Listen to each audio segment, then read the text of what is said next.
I welcome you to my fireside so you and I can have a chat today.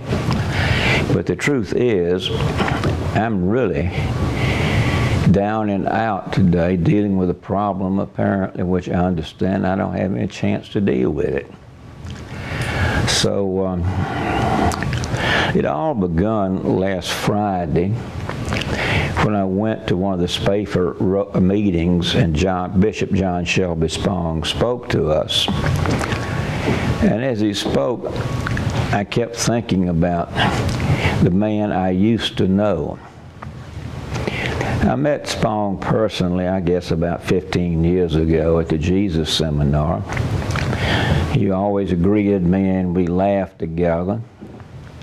He came to Birmingham and made a talk, filled up an auditorium when he spoke on God's rethinking human sexuality, and talked to Bishop Moore, quote, quote, telling him what God really said about gays.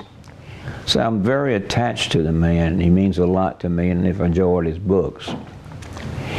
But as I sat there watching him Friday night and Saturday, it's quite obvious that he is showing his age. Some of the things he talked about didn't quite make sense to me, but then again, I've heard him so many times that maybe it was just me. I know most of the people that were there on Southside Baptist Church for his lectures were very, very pleased with him. Now, my problem was, it was the man that upset me, because here's a man that I've admired all my life and looked up to. And as Jack really loves to rub it in, he's 6 months younger than I am. Well, he had kind of a hard time staying on subject when you'd ask him a question. I asked him simple questions. Told him I was a Presbyterian. Of course, we were predestined to hell anyway. And I never ever worried about what came after life. And as far as I was concerned, I was more worried about outliving my money than I was what takes place after death. And everybody laughed, and Spong said I wasn't the only one my age worried about that. But I came away really, really discouraged. Not because of,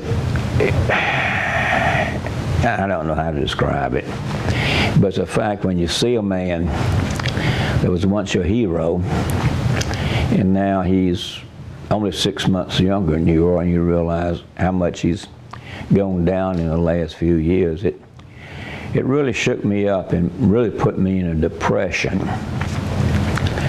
Well, I've had a hard time trying to shake it. No one told me that when I got 81 life was going to be like this.